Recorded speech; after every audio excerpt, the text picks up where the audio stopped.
Know me, I wants the music.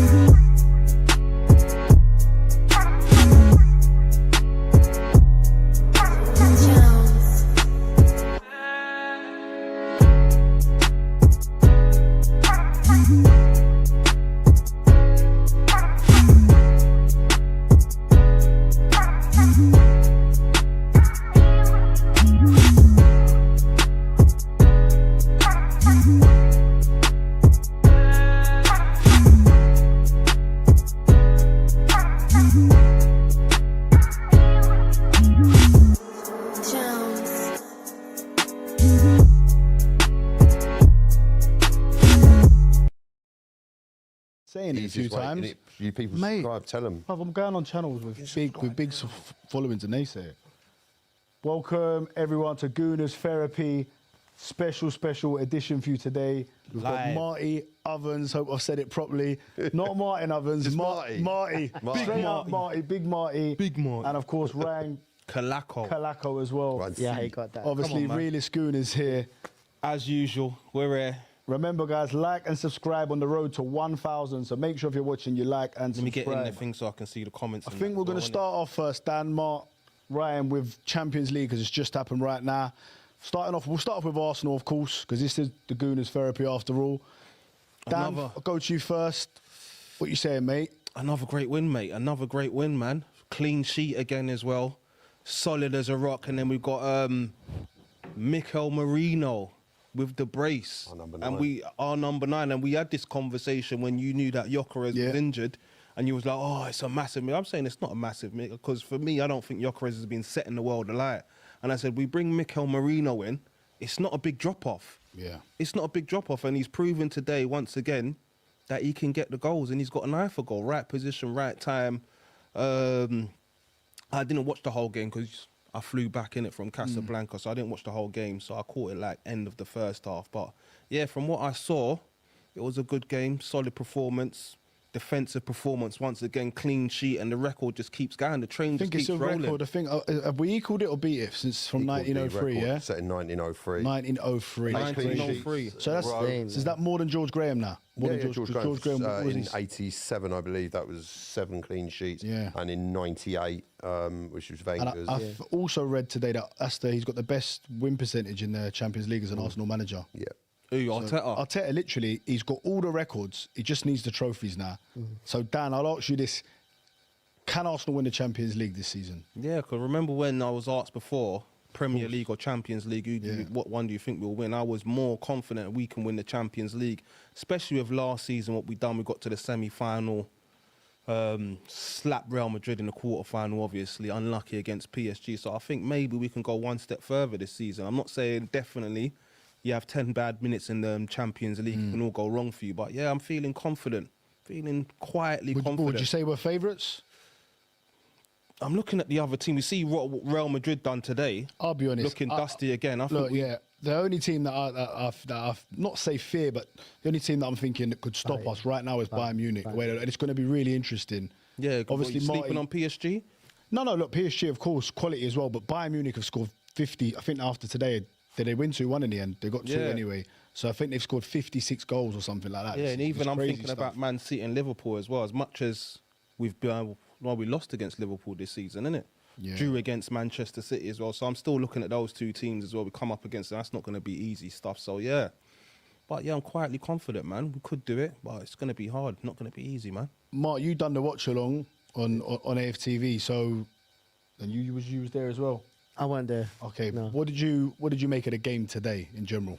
First and foremost, thanks for having me on. Dan and Dan. Come on. Positive Dan. Was negative Dan. Now positive Dan. And I'll tell you what, the best thing I've seen all season is you have turned him into positive mate. Dan. I know, so you've mate. basically got positive Dan and positive Dan. He's now Just call it the positive Dans. Arteta in. It's brilliant. You've proper brain... Well, Not fully. Yeah, Mate, I've got goosebumps when there was a video he made. I can't remember after what game it was. Maybe it was the Newcastle game. And at the end, he was sort of saying, I'm starting to believe. I see it. What game was it at the Emirates on AFTV? And he was like, I think it was the Brighton game? Yeah, I remember that. He was fully turned. He was like, no, I think we can win it. And you was like, look what I've done to him. Yeah. So, no, it's good. It's testament to what we're doing. And in answer to that question, listen, the game, we got the job done. Clean sheet. It's fantastic. I think they didn't even have a shot on target again, which is crazy when you're looking at. Insane. This team, clean sheets, a record that's set in 1903. Yeah, it surpasses all of the Wenger, the Graham eras. And listen, what I'll stick out there straight away is what I'm seeing with Mikel Arteta. He's gone about it, and listen, I understand this process has taken, listen, it's not done yet, but we're 6 years sort of into it. He has won an FA Cup. Similarly, I think to how Slot has won obviously the Premier League in his first outing. Now he's brought his players in. He's starting to struggle because it's his team that he's playing around with. And I think Arteta found that at first. But it's very similar to what George Graham did in '86 when he came into play. What he did is he built a rock-solid defence. He brought in Tony Adams, brought in Steve Bolden, Dixon from Stoke, Winterburn from Wimbledon, and founded a defence that was a staple of our team for many years to come, up until late 90s. Even Wenger used, and we're seeing that now. That's what, for me, Arteta's done. He had Saliba, who was bought by Emery, and obviously put him out on loan. Put him out on loan again. Everyone was like kind of, and when he was at Marseille, I don't think he got anyone dribbled past him once. In the whole of that campaign, and he was phenomenal. And he got Marseille into Champions League positions. Yeah. Obviously, bringing in Jurriën Timber. Unfortunately, he got an ACL in his first game just before half-time. And then in Calafiori, who was brought in, and what I love about these guys is they're all centre-backs. Yeah. He's kind of... He didn't get... I don't think Mikel Arteta, like Timber was a centre-back for Ajax, and obviously he plays on the right-hand side. Calafiori was a left-sided centre-back. And these guys are units. They're not to be messed around with. They're solid guys. Do you know what I liken them today? I did a little video short, and do you know what I liken them to? Have you seen Space Jam, right? Yeah. You know when the aliens go and they take all the powers of the NBA players and they turn into the monsters. Yeah. That's what this team reminds me of. Just flattening everyone. They ended up losing to Michael Jordan and the Looney Tunes, right? We're going to be Michael Jordan lose, and the Looney Tunes, right? Exactly, right?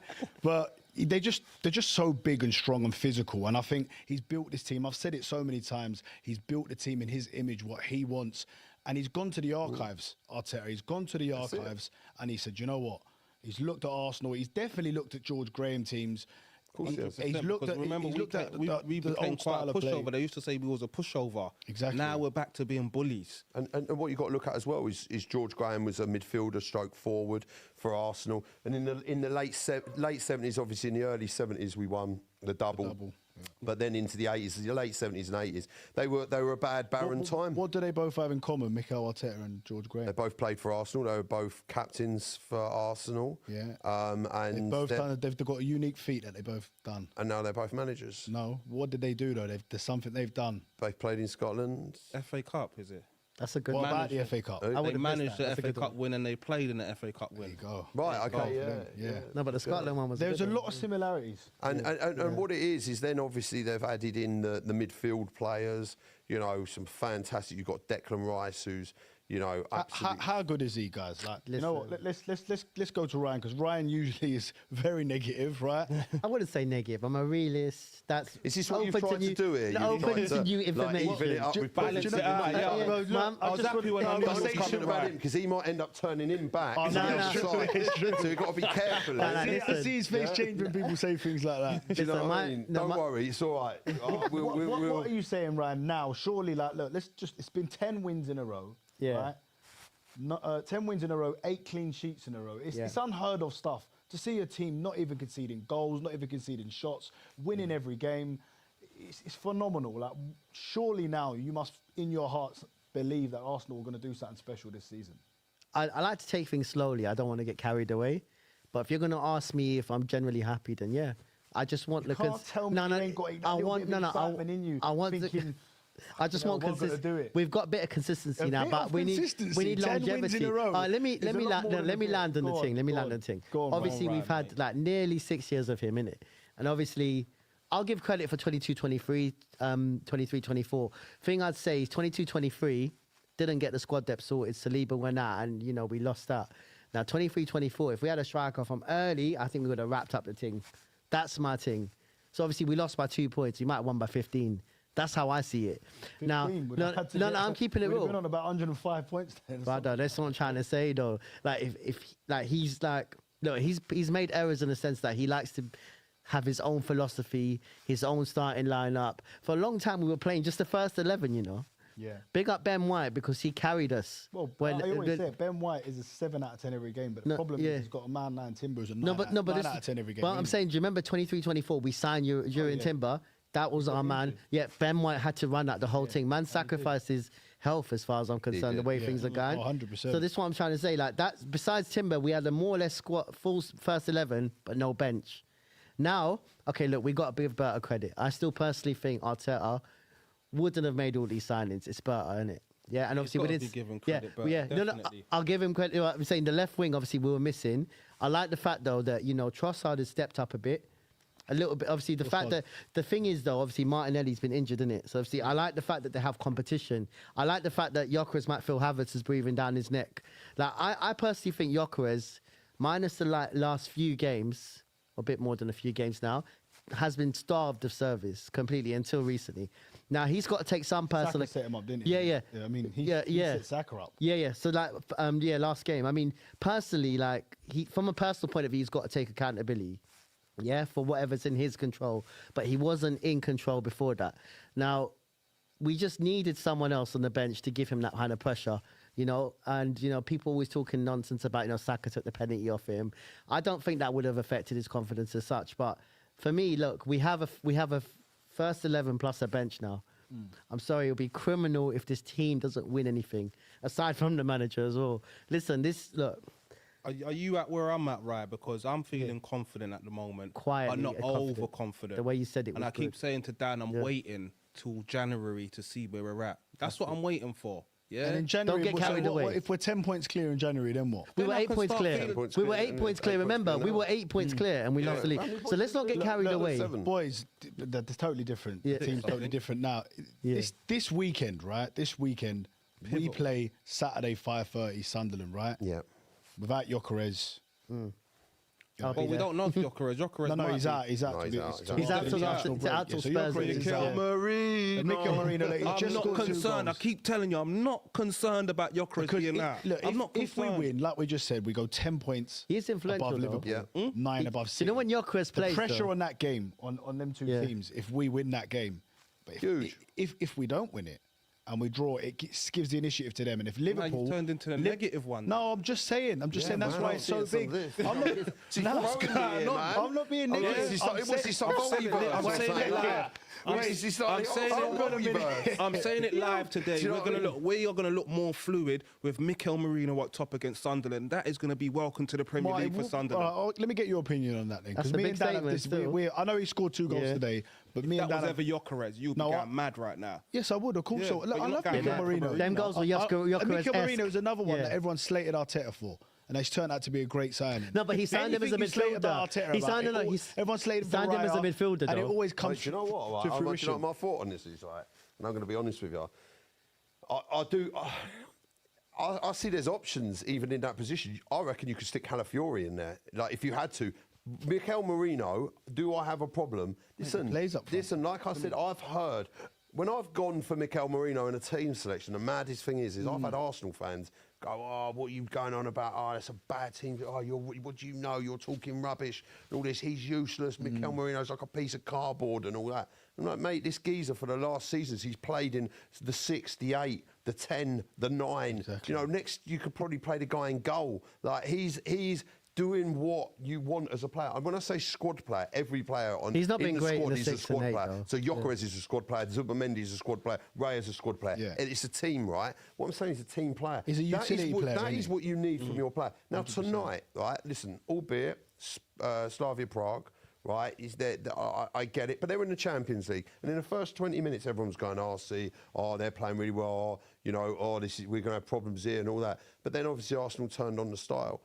Mikel Merino tonight pops up with a brace, one decent goal, And the other one, a decent goal, albeit quite unorthodox, but it's actually quite orthodox in a way. It's a flick-on header, comes out, the goalkeeper ends up in no man's land. That goalkeeper made some good saves tonight. I had to watch it a few times. Don't forget, in the last 5 games, he's kept 4 clean sheets. No, sorry, last 5 games, he's kept 5 clean sheets, which ain't, listen, I understand the league difference, but he's a good enough goalkeeper. A bit slightly in no man's land, but Mikel Merino, I've seen him do that for Spain with that header where he comes out, flicks it on. The bottom line, he's got 2 goals. Semi-finals of the Euro, he scored a great goal. He's got 2 goals. You can't argue with that. And listen, Gyökeres is out, and it's down to Mikel Arteta to make it work one way or another. Am I bothered? No. I do think we'll have to change our system slightly though. With every other player that we have, we kind of have like for like. Mosquera is similar to Saliba. It's what he's done. He's kind of got like little B-Tech versions of them. In Nkapie and in Gabriel, then Madueke, similar to Saka. But with Mikel Merino and Gyökeres, they're 2 totally different false players. 9, isn't it? It's more of a false 9, isn't it? I think we're going to play just quickly in that position, if I'm honest with you. Okay, what is unfortunate, we've got, for me, 4 players at Arsenal Football Club that can play in that position. One's obviously Gyökeres, 2, Mikel Merino, 3, Kai Havertz, and 4, Gabriel Jesus. Exactly. They're all 4 players that are adequate, more than adequate, that you wouldn't, I personally wouldn't mind starting. Just so happens that 3 out of those 4 at the moment are injured. But you're going to get injuries. Listen, Trossard can also play in that position. That's my least, sort of, I suppose, favoured option. Martinelli, he can play that. Yeah, I said that, Martinelli. Oh, so but, I did, yeah. I thought you said I said Martinelli, Marino and Gyökeres.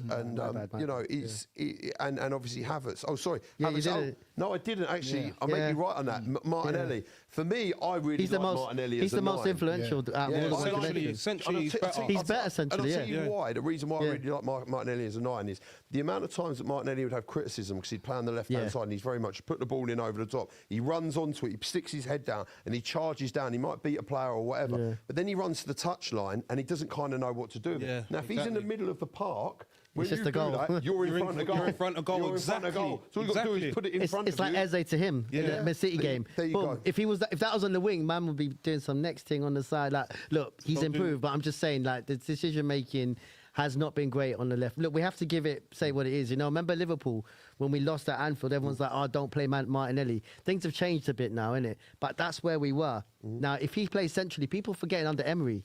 Remember, he ran up Stamford Bridge and he made Kante spin. He spun it. I was there. The 2 goals he got as well. The goals he got against City and the goal in the Champions League. Both of them were running through the centre. This is what I mean. It's just straight for running through the 9. How long is he out for? Do we know? I think again it's some international break as well, thing. isn't it? Yeah. And listen. Also, people say, "Oh, why do we get these injuries?" The reason why we get injuries as Arsenal Football Club is the level of intensity these players are asked to play at. Now, this is Mikel Arteta pushing these players to their limits. And I'm cool with that. Like, that's why you need a big squad. You're going to get injuries. It's caused us injuries. Because we play in the last 2 seasons. Pressing football. We're not the sort of team. It's like, we play pressing football and there's a lot that is required of you as an Arsenal 100%. player. The main thing Mikel Arteta wants his team to do is how quick can you get that ball back? Yeah, there you go. And on that point you made about the injuries, Marty, I didn't want to, because he likes to call me negative, but I said with Gyökeres now, I feel like he's been overplayed. There's games he could have been taken off and you could have put Marino up top. But he doesn't like to make subs sometimes. I mean, don't forget, we was an issue, like everyone was going, oh, well, when, Arteta's going to start with Havertz. Well, realistically, we haven't actually been in that position this season where you've got the choice of 2 fit. He definitely would have started Havertz at times. No, but listen, if he plays Gyökeres for 60 minutes and then brings Havertz on, if he starts Havertz and then brings Gyökeres on, listen, the chance side, we're in a situation now where neither are fit. So, and that's how the season goes. It's like that's why we've got essentially 8 defenders. We've got 2 back 4s. What happens now if Mikel Merino, in these next few games, if he scores, say 2 against Sunderland, and then after that we play Spurs and he scores again? My point's going to be Gyökeres needs the pressure. What happens though? That's good headache. We'll be top of the league.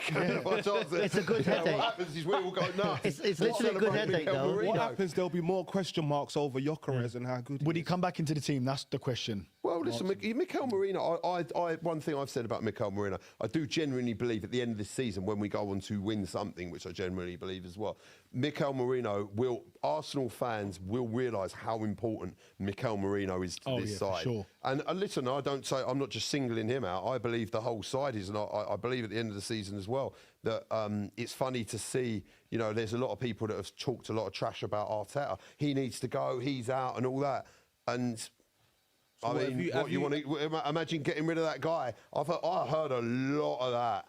No, imagine, Mark, you still hear it now. Yeah, I was in a group chat today. The guy's just, listen, we're looking at one over there. Yeah. He's guilty as charged. Listen to this, boys. I've been guilty as well, I'll be honest. Yeah, Can I ask you a question though, Mike? Have you never ever questioned Arteta and if he's the right man to get us over the line? Have you always been like that? Do you know what? I'm not like, listen, I'm not Arteta in or Arteta out. I don't believe in that in or out. And I'll tell you why I don't believe in that. It's because many years ago, when Wenger was in charge of Arsenal Football Club, there was Wenger in or Wenger. I find it very disrespectful. He did have to go, though. I find it disrespectful to the personnel that are in charge of the club. Now, if I was doing a job, let's say, for example, in my role I take for Aftv's, and then other people are like Marty out or whatever, I'd find that disrespectful. And would it help me to do my job? No, it wouldn't. In my other job, it's the same thing. Listen, I'm just a believer in respect the personnel that are in charge at the current time. Let them do the job that they're paid to do. The Arsenal Football Club are plenty qualified, and so are the Cronkies, to make sure whatever personnel they put in charge to be in charge of this football club, they will be it. Now, obviously, you put the money into the club and you put the players out on the pitch. If at the end of the season, trophies aren't won or the situation, then you can ask those questions.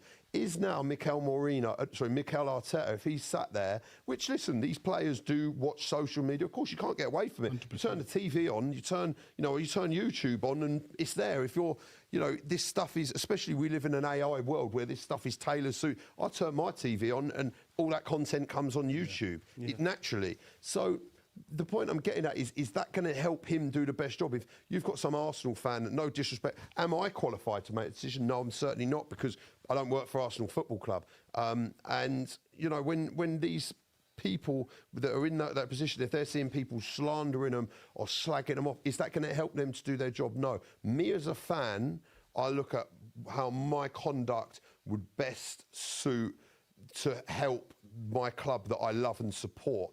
That's what it is. So me standing there lambasting, saying what I think should happen. Listen, have I been critical? Yeah, I have. Have I said, maybe I think that he should have done this or maybe he should have done that. But ultimately the decision lies with him. He's in charge. He gets it wrong. He's the one that gets paid the money. I'm not. And, if it all goes wrong, it's on him. But listen. You're allowed to have an opinion, though. Look, listen. I've got an opinion. Look, constructive criticism is fine. Look, I'll admit and I'll say, look, you never heard me abuse a player, though, right? Ever? Yeah. No. Let's be honest. Not abuse. I think it's a strong word. Yeah. I don't abuse, but I will be logically critical. Now, let me just say this. Sometimes not all that logical. Okay. Let me ask you this question. Yeah. Since 2022 January, when Aubameyang was pushed out the club. Yeah, it happened. Whatever happened. We won't go into that. But yeah. You see, well, look, we're going to go into that at some point, but maybe not now. But he was pushed out of the club. Yeah. Yeah. Since then, we've had no proper striker. Listen, let me finish it. Let me land. Sorry. Let me land. If you're on 250 grand a week and you can't turn up on time, mate, I'm sorry, you got. Marty, we're not talking about that. We're not talking about that. To North London derby as well. No, Mike. But I'm not. The best thing was getting him out. No, I'm not. Okay, look, we'll get players to grow. On a separate note, we'll get into that. I'm just saying we had no striker since then.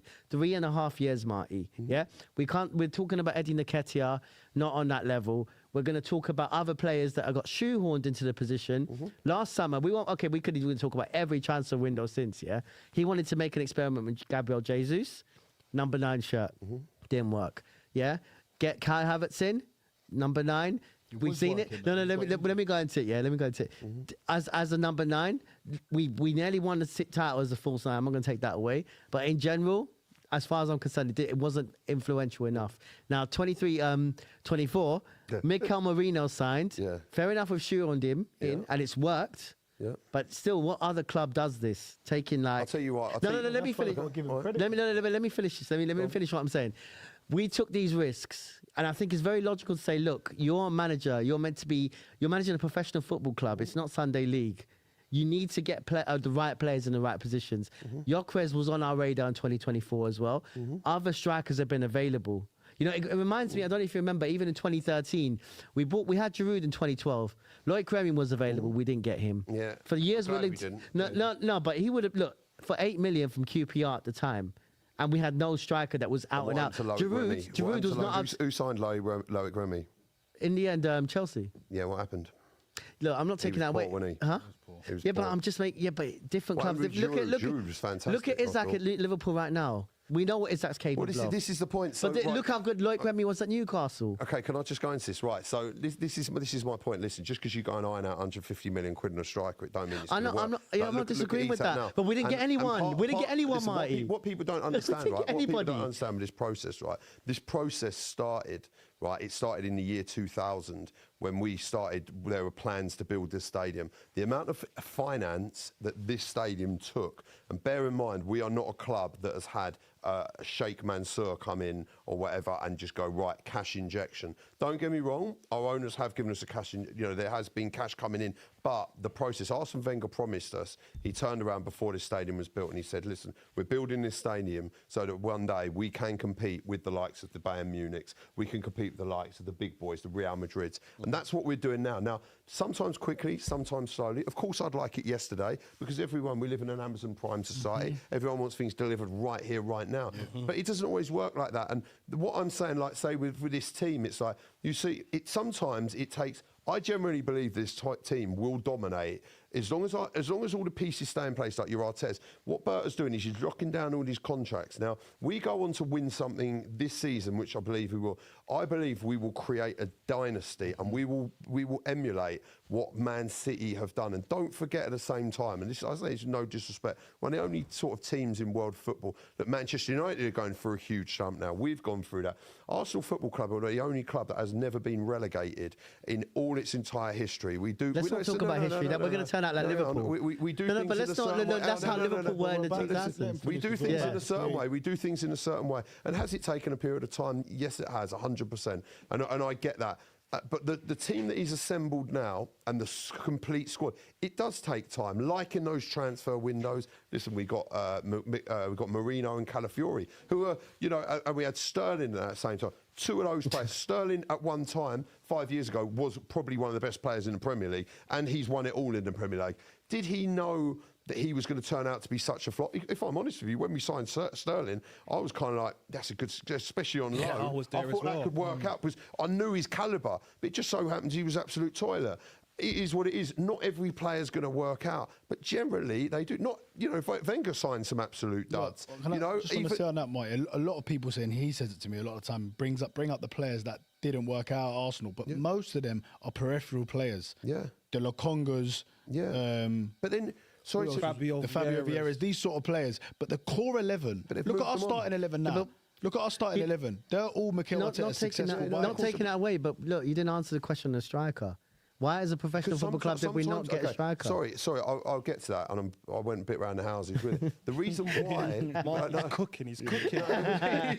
The reason why is because this specific striker, it just so happened that Declan Rice became available when he did, okay? And it was a time of like, West Ham had won the European Conference League. Now's your time to strike. Gyökeres, we wanted Gyökeres for years, like you said. Now, he won the Portuguese Premier Liga that year, and then he owed the debt to the club, how he saw it. So he was going to stay there for the year, and that was the agreement, from what I understand, that was in place with the club. But the second he became available, and bear in mind, remember the saga that we had to prize him away. Now, imagine prizing him away the season before, probably wouldn't have come.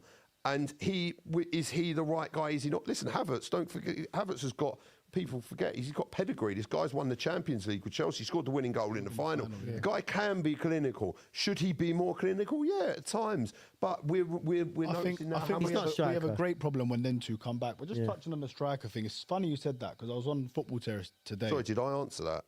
No. Okay, can I just... Go on. So what I'm saying is to get these right players in the right position... Sorry, Dan. Go on, mate. I just wanted to make sure I answered it right, because I just actually, before this, had a conversation with someone else saying that, I'll go around the houses answering it, so I want to make sure I do. But so Gyökeres, so sometimes it takes time to have the right available player in that position, like Saliba had to go out on loan. Now, if Saliba hadn't have gone out on loan and had come into Arsenal and made those mistakes, that some of the mistakes he made out on loan, he could have got vilified by the Arsenal fan base, and his career, he might not be the player he is today. That's a realistic thing. You know, like Timber. You know, we bought Timber in, we bought Calafiori in we bought Calafiori in at the time when he was going to be this guy. Then he was very injury prone for that season. It's now, all of that's now forgotten because Calafiori's on fire, right? And he's one of our best players. So everyone forgets that season when he bought. I remember when we bought him, everyone was like, "Why have we bought Calafiori? We've got Zinchenko. Calafiori's. Well, we bought another left back. You know, it's just time. At the time, though, a bit Marty, because we needed a striker at that time. Innit? Anything you Arteta was questionable. At the end, in the end, it always comes out. Whatever he does, always comes out right. Well, let's hope the Calafiori signing, David Raya over Ramsdale. There's a lot of things that Arteta does. That's the first question. And after Mikel Merino, there's loads of them. But just touching on the striker thing, because it's very funny that we've come up to this, because I was on the football terrace today with David Speaks Football, good friend of ours, so go and check his contact as well. Man United fan. Anyway, you do get on there, didn't you? Yeah, and David. It's about this guy. You know? And David was saying, turn on my TV and all I see is his positive little face. Right, David was saying he was saying that Manchester United, instead of signing Sesko, they should have signed a midfielder. He said they've gone the wrong way about it, and he used Arsenal as an example, coming from a Man United fan. And to look at Arsenal, they built from the back, and when they could have got a striker, they put the 100 million on Declan Rice instead because he was more important. And I think he's right. You build the team from the back up, and you get that Declan Rice was more important than a striker was that season. And we went from 84 points to 89, and very nearly won the Premier League when we got Rice. And Rice now, I think me and you have this argument a lot, Dan, because you always said he's better at the 6. Then you started to come and see him in the 8. He is, for me, he is the best all-round midfielder in pound for pound. In the world football, mate. In world football. And he's unbelievable. And can I just say on that, the Declan Rice situation, if we didn't go and spend that money on Declan Rice right then and right in that moment, Chelsea could have gone and bought him, because also don't forget he got released by Chelsea. So it would be like the Eze situation, where wanting to go back to the club, and that hurt Declan Rice. He's admitted it in interviews. So that was the time to go and buy. And there's only so much money you have in any one transfer window to spend. And a lot of these people say, well, why didn't you go and buy a striker? You know, oh, so what? You know, it's 50 million quid. What if he is 70 million quid? But we didn't get anyone. 90% of these people, 98% of these people would even buy you a bag of chips down the road if you ask. But they expect their club to go and spend an extra 30 million quid on a player. But when it comes to buying you a £2 bag of chips, or they'd ask for the money. But my point about, it's like, that's why I use Loic Remy as example. QPR couldn't afford him. But I'm just making a point. This is not literally 15 years ago, trust me, I won't go around the world like Marty. He's got PTSD. Trust me. No. Okay, look, I'm using it as an example. I'm using it as an example. I'm just trying to make a point. This was I'm going to get to that. I'm glad to that. I'm going to get to that. Loic Remy was a cut price deal QPR. They got but this one. Let me say why. It's different. If I say why, I won't bring it up again if I just finish this. Yeah? Let him do it. Cool. Loic Remy, at the time, QPR, they got relegated. They got done. Three people. You're not selling it. No, listen, let me lie. Look, listen. 3 people just left. No. Come on. Look, listen, trust me on this point. Trust me. Look, the reason why I'm saying him, he was available on a cut price still. I'm just trying to say we didn't even go for a lackluster striker, let alone someone that could just about do the job. We were linked with Adel Tarab as well. I'm just trying to make a point. We didn't go for anybody. How could we go so long without a striker? That is criminal as well. My point, if I want a bag of chips, right? But before that, if I know the local chippy, that one is terrible, but the one I really want to go to is miles away, and I can't be getting there, and it's a lot more expensive. I'm not just going to go and buy the bad chips just for the sake of getting the chips, because I we didn't have any striker, because they have no value. That's my point. There's no striker. Yeah, but there wasn't going to be. Look, I'm not criticizing. I'm happy now. Look, I'm happy with us. I'm not taking that away. Yeah. See, I think Gyökeres will come good. I'm just trying to make a point. For 3.5 years to not sign a striker. We did though. Berta did. Yeah, Berta signed. No, listen. No, Havertz is not a striker. Really? It's a makeshift striker. How's he not a striker? Not a striker. He was playing up front for Chelsea. Yeah, and even they could tell you, ask their fans. People say, oh, he just put it. Yeah, he did play him in the midfield first. Then he realised, you know what, he might be better as a striker. Arteta signed him as a number 8. People forget that as People well. say he signed him as a number 8. He didn't. He signed him as a player that can play multiple positions. Yeah, there you go. He might have started him playing in the 8, but he always knew. You know, listen, he was playing. No, do you want that? What do you think? What do He you was think? playing up front for Chelsea. to replace Granit Xhaka. Regardless, anyway, let me tell you now, when we've got Gyökeres, we've got Gyökeres, all of them are fit at some point in the season. Gyökeres, Let's go back to your question. Let's throw that to Marty and Ryan. Everyone's fit. All of our strikers are fit. Yeah. Champions League final. Who you starting? As in at this current moment.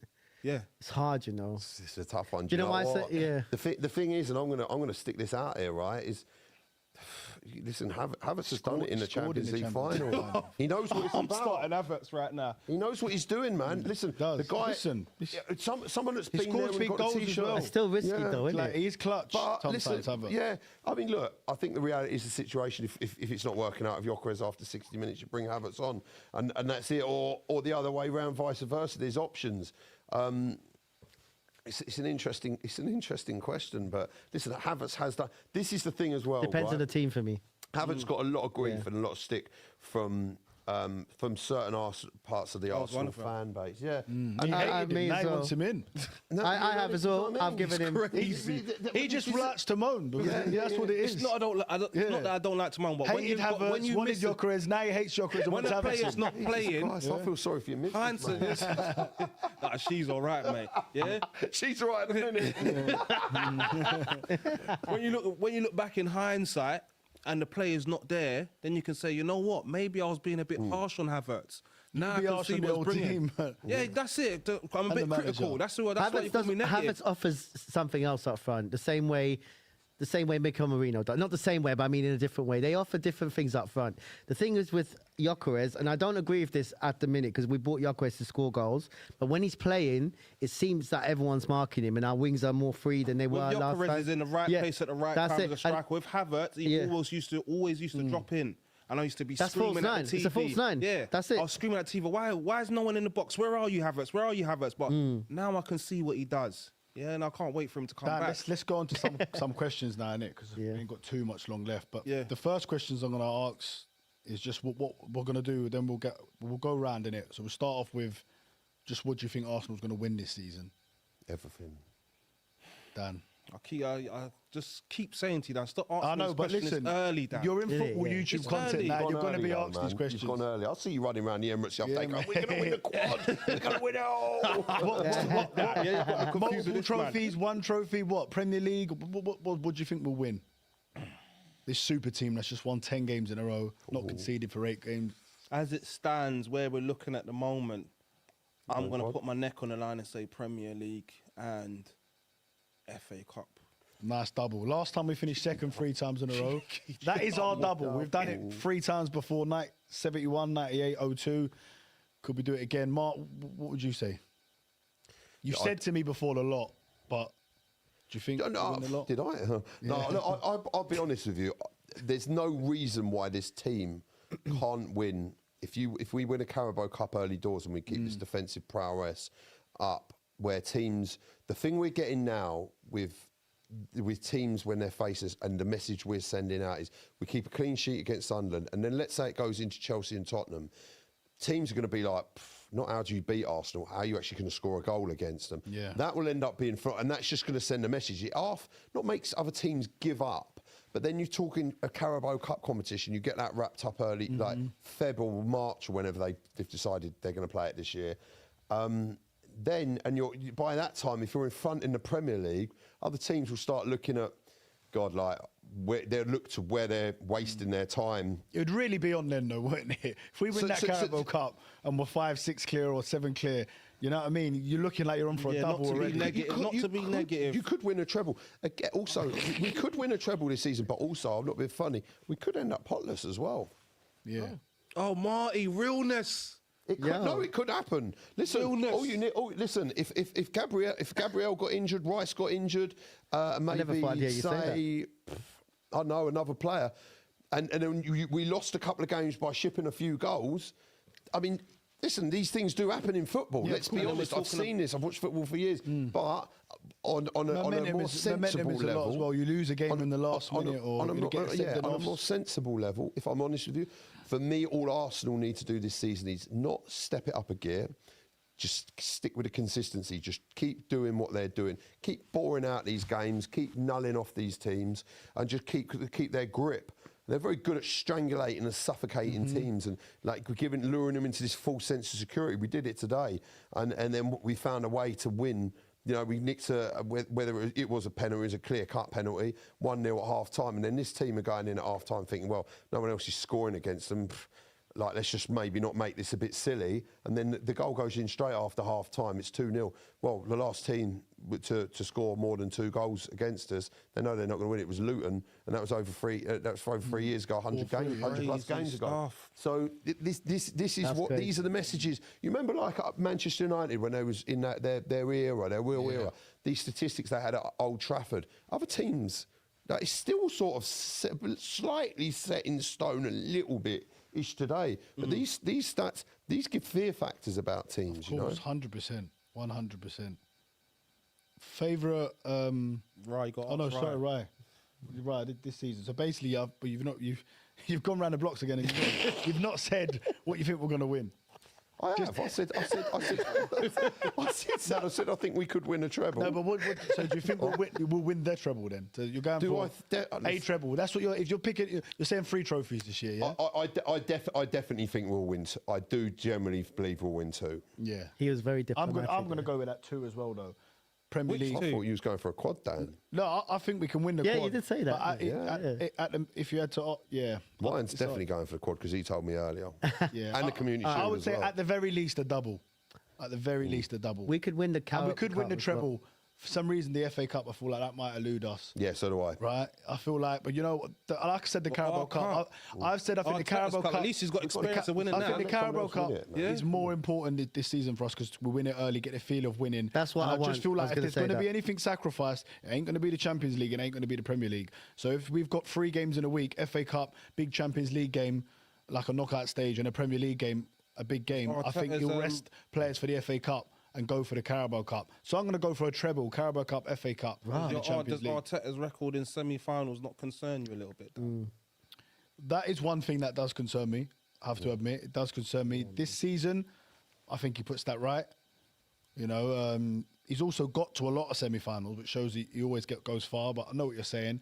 We've lost to Liverpool in the semi-finals of the Carabao Cup, Newcastle, both without scoring a goal. He went out to Villarreal in the semi-finals of the Europa League. Yeah. Obviously, the Champions League. We went out to PSG, the eventual winners. So I hear what you're saying. He's not reached the final since he won it. Not scoring in those games does concern me, but I think we're a different breed now. So I'd be confident going into a semi-final, hopefully after we beat Crystal Palace 2 days before Christmas. Ryan, what are you saying? Try and be quick because I want to ask you some other questions after. Okay, so what? Go on. Just how many trophies you say we'll win this year? It's hard to say. I think we're very capable of winning the Premier League. I like the idea of winning the Carabao Cup and then just putting that to bed and it's like, look, we can win things. It's hard. I'm leaning towards a lot more closer towards we can win the Premier League. But I'm still also in that side of like, I think we might end up potless.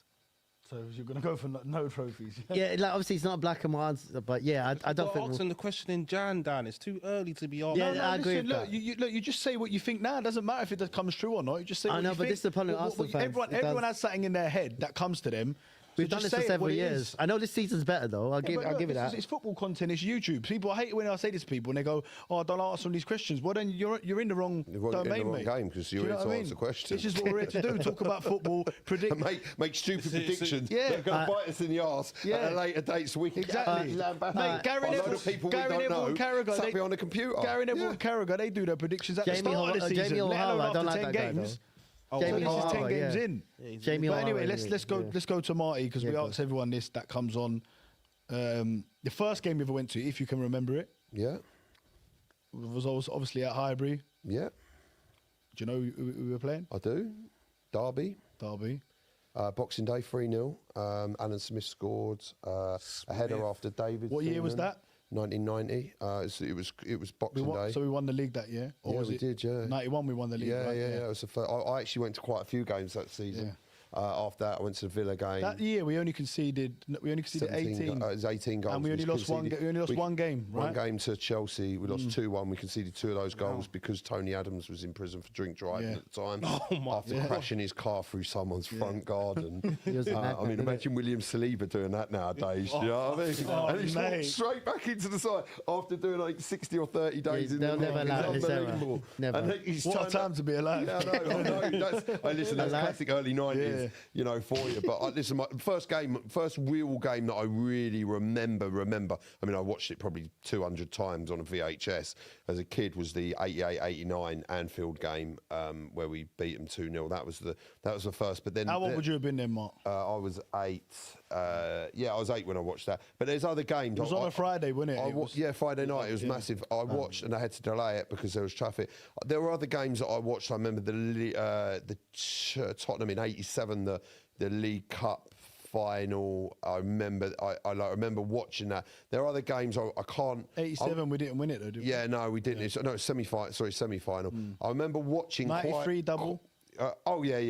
I remember when it was Andy Linegan fell off of Morrow's shoulders, broke his arm. Or no, it was Morrow that broke his arm. Because I was 6 when Arsenal won the double, and that's my first memory of football, going in the pub, the Tolleton pub, and watching Arsenal. I remember there were some games in like 86, very vague. Obviously, when I was like 4 years old, very vague. Obviously, but I remember watching Arsenal on TV and stuff like that when I was younger. But obviously, I don't remember it how I do now because I was a young child, and you just don't. But and what was that? Was that you supporting them? Was that through your dad? No, do you know what? It was just through watching, just taking a shine for Arsenal. He was, funnily enough, like he's from Yorkshire, and he sort of supported Hull and Leeds, which I never, obviously, it's weird to support 2 teams, which I was just like, so that's why I was like, never going to take the team that he supported. He sort of supported 2, and you just don't do that. I was thinking, nah, so I'm not moving with you with that one. Like, and obviously Arsenal were just on TV, a London club, and I liked, I watched them and then I just sort of fell in love with them, watched them, and then I remember the 88-89, that was like I said, I've watched that game 200 times. That was better than the Man City one, wasn't it? For the younger fans watching, you see it on Sky Sports and the commentary and all of that. Come on. But always up for grabs now. The context of that. Go just explain the context of that is as well. Of it is in the 70s, 80s. Liverpool didn't get beaten. I think at that time Liverpool hadn't been beaten, definitely at home, for about 3 years. Liverpool clearing up everything. They were winning everything. European Cups a lot. They would. Listen, Liverpool are a decorated side. They're a huge club. No one even to this day goes to Anfield really and beats them. Yeah. Do you know what I mean? Even Liverpool playing badly now tonight, they beat Real Madrid 1-0. So, and Arsenal had to go there and win by 2 clear goals because the game before, Liverpool went and smoked a side 5-0. And basically, we were near the top of the table. We were at the top of the table. But when we had a run of games where we drew to Wimbledon, I think it was Derby, and we lost some games which we shouldn't. And because we were clear at the top. And this, again, was a George Graham side that had massively turned things around. And then, obviously, we had to go there and win by 2 clear goals. And George Graham was very sort of blasé, listen, keep it tight at the start, and then we'll nick a goal before half-time, go 1-0, and then at the end of the game, we'll nick it right at the death. And I remember watching that game, and John Barnes takes the ball near the corner flag. And in those days, you could, waste time. Oh, yeah. He should have just taken the ball to the corner flag, wasted a bit of time, but he doesn't. He goes to shoot, Lukic gets it, plays the ball out, and it's down the pitch, and before we know it, it's in the back of the net. And that was just absolutely amazing. And then I remember watching, obviously, back then, getting a hold of going to games was... Obviously, I was relying on my parents, who were neither of them really into football at all. Didn't necessarily even want me sort of playing as much per se.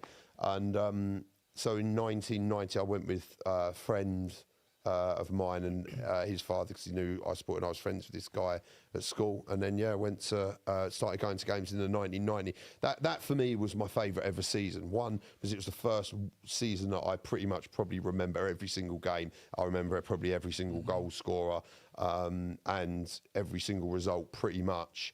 Of that season. And again, that was another VHS cassette, which I watched every single day. Like as a kid, you know when did your kid? My dad had the '93 double on video tape as well, and I watched that because I was only 2. And now, obviously, you want to watch anything, you can go onto like I don't know whether Netflix or you can go on YouTube and pick it up. But back then, it was all like it was VHS cassette, and you had a VHS set recorder and a TV. You put that in, fast forward and rewind, and you'd have this tape, and that was like my prized possession as a kid. And I'd just watch it every single day, and it had the interviews from the players, and I was just fascinated with it. And also back then there wasn't computer games and stuff like that weren't like there's a whole host of entertainment you can have nowadays. What about the best game you've ever been to, Emirates or Highbury? Right,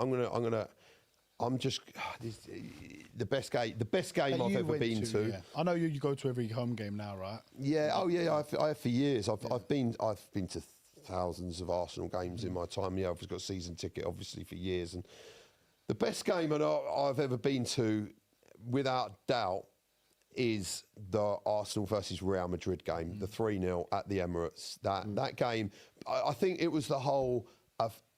Everyone was expecting. Ryan put £1,000 on it that Arsenal were going to get beaten over 2 legs. Yeah, he did. Yeah. Well, this is coming out. We got receipts of this. We got receipts of this betting against it. And I was like, no. And he was like, no, trust me, we're going to get walloped. And what it was Context. The occasion. Not the way he said it. You know, like what I love about football. I had 300 quid on us to win over there while I was over there. Really? Yeah, he cleaned up. What it for me with football, that's crazy. it's like, I remember I used to go down Avenel Road as a kid, going up to Highbury, and the smell of the roasted nuts, and you'd walk into Highbury, and it had like had a vibe. You could almost feel it and smell it. How you've got the clock end that sings to the North Bank. They still do that, but they did that back in the day at Highbury, and it was something else. It was real raucous. And making me want to cry thinking about them. Bear in mind, them days you didn't have phones and stuff like that, so it was.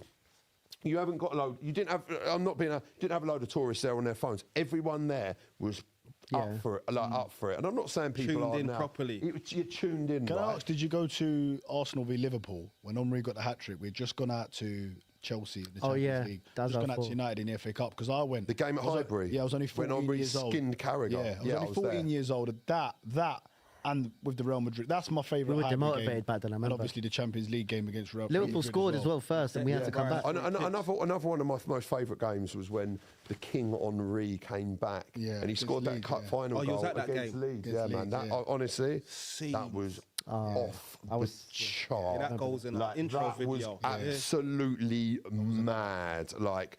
Henry, like I knew, do you know, when he come on, I was like, he's going to score here. I was like, he's going to score. He maybe cast in bronze, but he's still the way he's done it, his golden moments. He's come down the left-hand side and you just saw it in front, and then he's just clipped it, and it's gone in. And he like he said it his own words. It's the first time he scored a goal as a fan. As an Arsenal fan.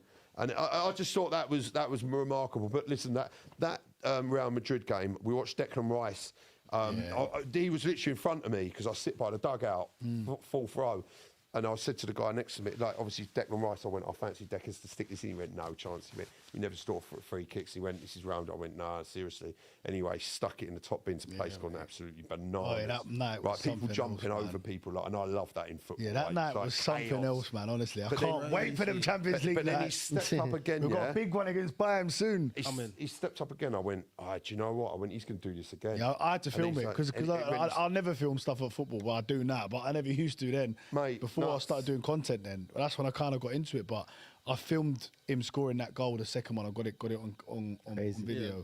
On players, Marty, who is your favourite Arsenal player of all time? Oh man, this is a tough one. I've got 2. Yeah, I've got 2. David Seaman. David Seaman. And yeah. Do you know what? I obviously being a goalkeeper, who was my idol as a kid. I just think he's the best goalkeeper personally, and I know people say I personally think he's the most orthodox goalkeeper ever to play the game of football. I think they call him safe hands for a reason. When that guy was in goal, I just felt safe and secure. I just felt comfortable that, if David Raya now. Oh yeah, so 100%. But his way, isn't he? Yeah. But I just say David Seaman. But then obviously Henry. I love Henry, and what a player. So that's the 2. And then obviously, listen, there's a lot of Arsenal players in history, like your Vieiras, your Bergkamps, your Tony Adamses.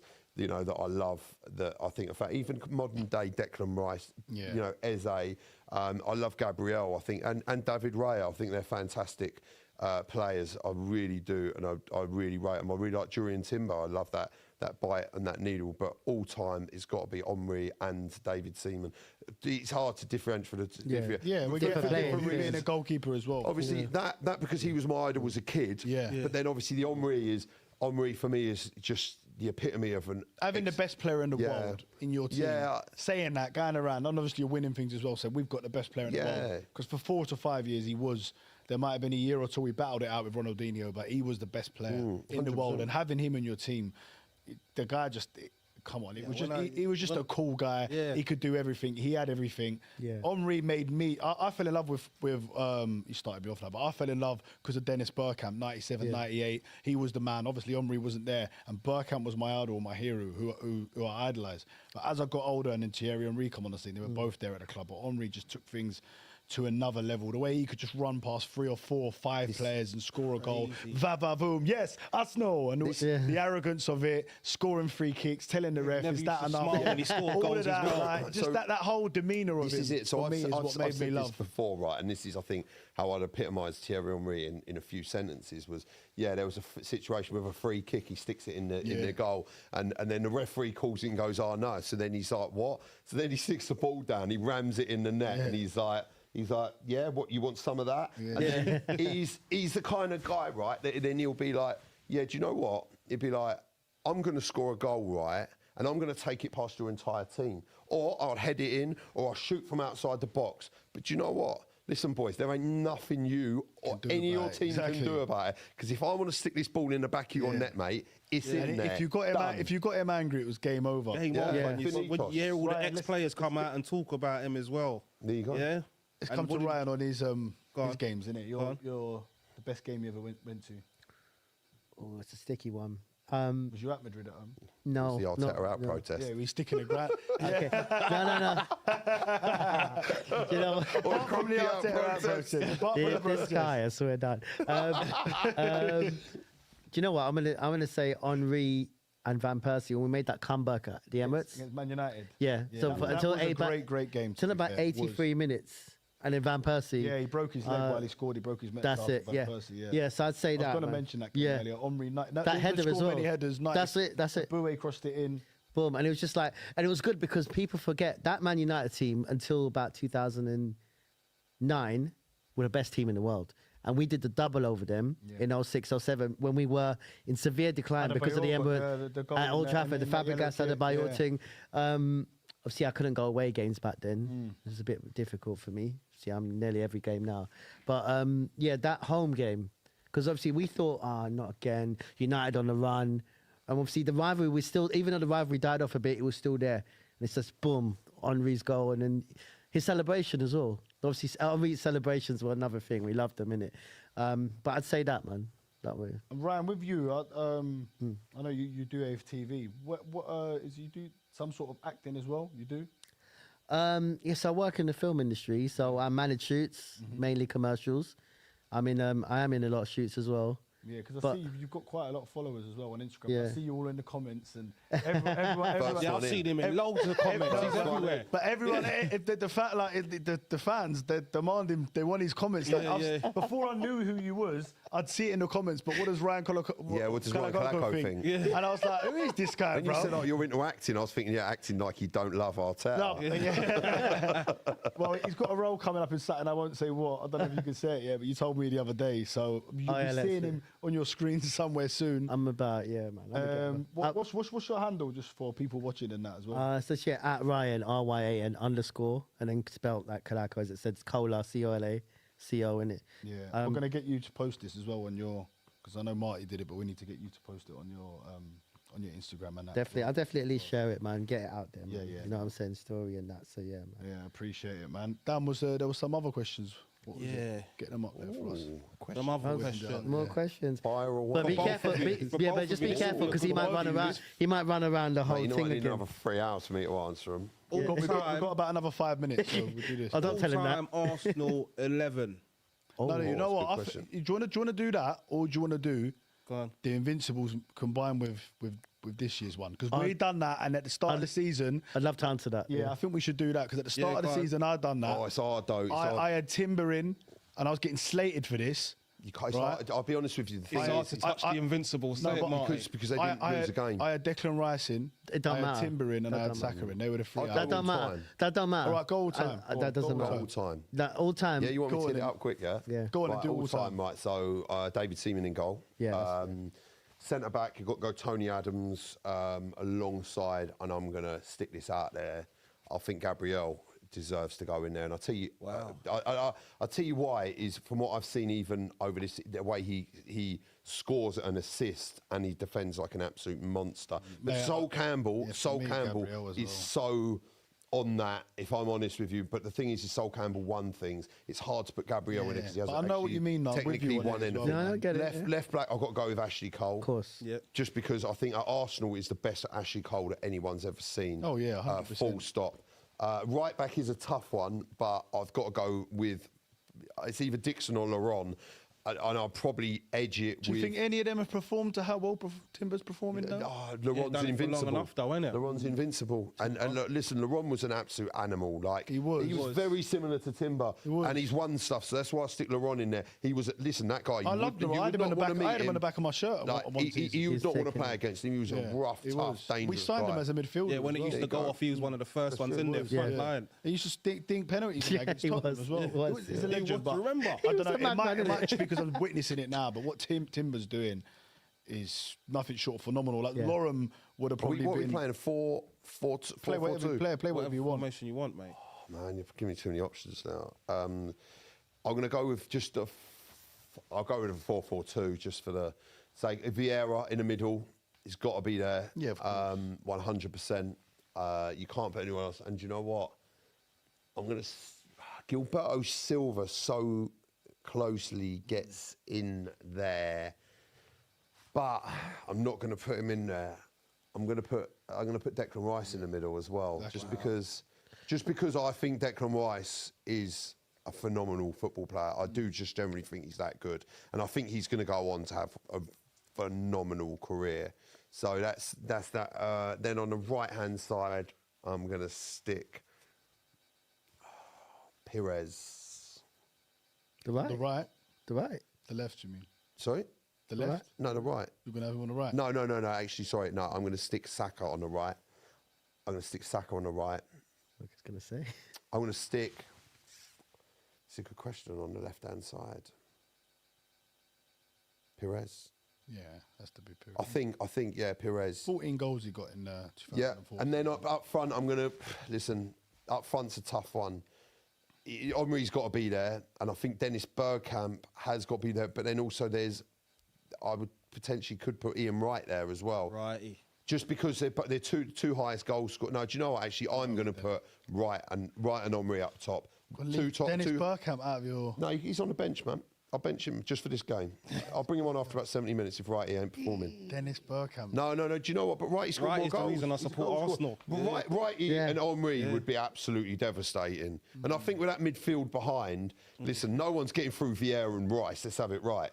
Can't not have Dennis Bergkamp in the Arsenal Contentious, time. I've never heard that before, but look. No, but Ian Wright, innit? It's Ian Wright. Ian Wright, but Ian Wright's no Dennis Bergkamp, man. I bet he scored more goals than him. And I do like some stats. I do like the numbers. But back then football was different. Obviously, Bergkamp was he a striker, was like wasn't he? Ballon d'Or You level know, player, Balance, man. but with them, you've got that Patrick Vieira behind and Declan Rice driving that team. I don't care if you probably just play them two on their own when they're battering. It's like, Game over. and also, listen, the back line that you've got behind it as well, and listen, you've got Saka and Perez either side. I mean, it's No, not. it's still an unbelievable team. I know, I get it, I hear it, but do you know what?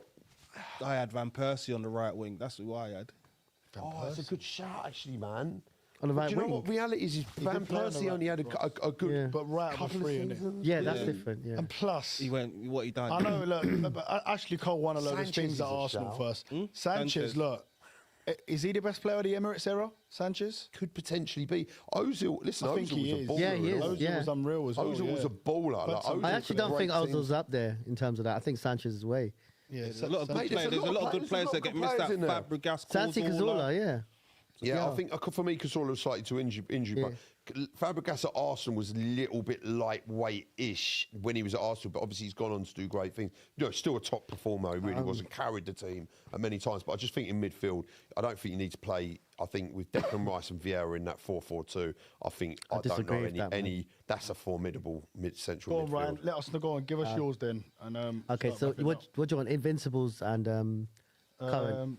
No, just go with your do the same as Marty, innit? Go with your Arsenal all time. Okay, David Seaman in goal. Yeah. Oh. Right back. See, I remember growing up seeing Lee Dixon, but I'm gonna say Lauren based on he was so consistent. I'd say like it's hard because of a few. I do feel that we like as Arsenal fans, Dixon. You know, was won a lot of trophies there. Dixon in mine. I think I put Dixon in mine. You know? Yeah, you did put Dixon in. I put Dixon in mine. It was. It's just I don't. Lee Dixon. Do you know what? He is Lee Dixon, isn't it? He was good, man. Yeah, I'll say Lauren for now. It was a lot more more years. Lauren had maybe 2 to 3 good seasons. Yeah, because when he left, and I said, "Where did he go?" Was it for years, but went Portsmouth. I do also remember that time when he knocked Seaman. Yeah. In 90, was it 93 or 94? Yeah, well, look, it's like they were it was the centre backs, weren't it? Really, more than they were just kind of Adams just got them in shape, really. Didn't he? Of course he was a leader. I'll get into centre backs. I'm conscious of time as well. The thing about Campbell and Toure and Campbell. Toure would miss out. Partnership. Yeah, no, it was great. Toure is someone who's a bit under. I was. We bought him as a right. He was a right midfielder. midfielder. You should talk about Lauren in midfield. Toure was a right midfielder. He played like that Bayern Munich, too. I think it's such a difficult one, but Carlo Toure would miss out. As a duo, Saliba and Gabriel get in. Now it's very difficult. But, not as a duo, but I think Saliba would get in ahead of. Saliba and Gabby could probably even get in there. Sol Campbell. Well, difficult. It's not outrageous to say because this could be this defence could go on to become the best defence in English football history. So people might be going, no way, they've won all these trophies, but the records are getting broken at the moment. If we concede 9 goals this season, which is on, that's where we need to chill a little bit. Okay, we can see 14 in the Premier League. We can see 14. We'll end it off with this one, yeah? Can we beat Man City Centurion's record? Because right now we're on for 95 points, but we drew and lost the game. If we won all of our games, we could get 109 points. We're a quarter in, Is it possible to... Because we're a quarter way in, we've got 25 points. So, but there's not 40 games, there's obviously 38 games. So roughly, the way we're going, we're on for 95 points if we were to continue at I think it's really difficult. We'll hit the Centurions. I think we'll get the night. We could get mid-90s. What do you think wins you the league, though? Do you think if we get 89 points, what we got, which we've shown we can do, I think that wins you the league. Listen, I think if we concede like 14 goals in the Premier League, I think we'll have it wrapped up. We're not conceding goals. This is the thing, which not like like the other day or the other night, you see Liverpool conceding one game what we've conceded all season in all. Don't forget, we ain't conceded a goal in Champions League. This is the last question because they're playing on the weekend, right? And I know we're killing him for time now. Just quickly, obviously, we'll just all say who. Maybe a quick briefing why, but Man City or Liverpool, obviously they're playing each other. You know, if we win against Sunderland, we're 10 ahead of Liverpool, 9 ahead of City. Who do you think is going to be our biggest competitor in this title race?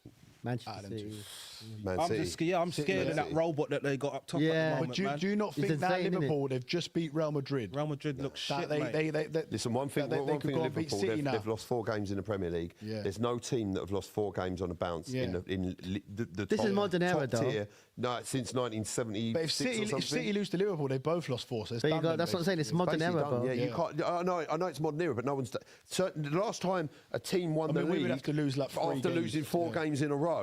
Was in the 70s, and this is modern era. It doesn't happen like back in the day. You could lose like 7 games and win the league, Division 1 Championship. But what we're saying is the title's more or less wrapped up. Beat Sunderland and we've won the league. Yeah, according to that logic. If we beat Sunderland, I know we're going to beat Tottenham. But if we beat Sunderland, which I'm sure that we will, it's a massive game. Tottenham at home, we should be beating. Yeah, Man City, Liverpool's got a draw written all over it.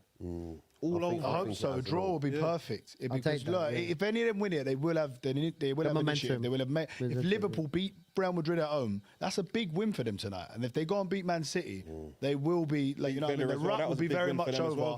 And 7 points, we don't have to play them again. So. I hope that they draw, or I'd maybe rather City win that game now because of the most concerning game between points. Sunderland and Tottenham is Sunderland. Granite Xhaka as well. Yeah, Tottenham. Look, I think even with injuries, I think Tottenham's going to be every gonna be season easy. against them. Look, Dan, I'm just going to say it from after what game was it? Man City game. We did our predictions, and I said we'd win 7 out of 7, 21. And so far, we've won 6 out of 6 so far, and it's just Sunderland. He said we get about 10 points. Oh no! Yeah, I said 21. That's what I was feeling at the moment. No, I actually see the rationale. I see it. He's rubbing off for me, man. It's good. I would have thought that too. I would have thought that too. He's said a lot of things that have come true, man. He said a lot of things that have come true. That's what I'm saying, mate. Meditating in the corner of the lot. This is what I'm saying. Everyone, make sure you're smashing that like button. Make sure you're subscribing. If you're watching it on a replay, make sure you like. Yeah, and it's been a good show, man. Marty, appreciate you coming down, man. Thank you, man. Thanks a lot for coming on, Marty. Hey, listen, appreciate do you know what, guys? You're doing a fantastic job with this channel. Thank you for having us on. You're doing an absolutely amazing job with this channel. Keep pushing it. It's some great content. You guys are absolutely awesome as well. And, I think you've got a great personalities and character between you, and it'll only stand in good stead. And I both love your passion for the game and the friendship you've had. So keep it up, guys. It's 100%. Yeah, I echo that. Big up, man. We'll see you down. What's the next home game? Is Tottenham, isn't it? Yeah, Tottenham. Bro. Yeah, 23rd of November. Unless you never know, we might get invited to a little cheeky watch along. But yeah, Arsenal, Tottenham, mate. I'm like a school kid on not school, Christmas. So I'm like a kid on Christmas Eve. Mate, do you know what? I don't even sleep the night before. That is probably one of the best games at the Emirates in the way of atmosphere. Like, it's for some reason not. Listen, I haven't got anything against tourists, but it's like it's in that stadium. It's like it's. You have to experience as an Arsenal fan. That you have to experience that game. It's mad. Yeah. The atmosphere. And I just wish. I know it's always going to be a little bit more for that, but I wish it could just be like even not just fully like it, but just like bit more, even half as it is on that game. Do you know what I mean? Or the Real Madrid games and stuff like that. It's a top game. That Real Madrid game is unbelievable. Yeah, you know, I'm feeling. But Atletico Madrid, it's the home game that he missed this year, and that was the best atmosphere by far. Oh, mate, that was the brilliant. best game. That was mate, that's for me and Marty's. Our things on AFTV were unbelievable that day.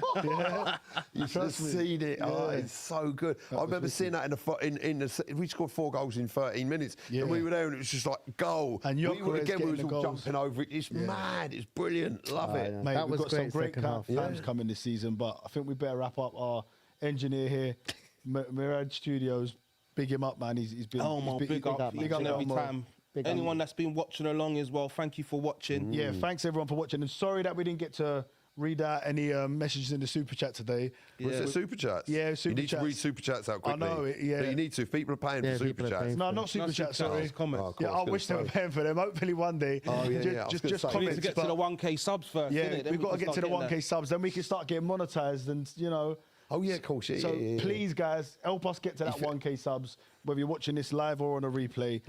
We'll share the comments as well. We'll share it on Instagram. As in, if you lot commented, then I'll probably share it. Yeah, we'll share some of the comments in. Just so you could get a shout out. And we'll remember them, and I'm sure you're going to be in it in our next live. Our next live's probably going to be, when now, Dan? Friday, I think we're going to do one, right? Yeah. You never know. We might have more special guests for you. Fridays, Saturdays. But yeah, thanks for watching. Peace out. Love. Big up.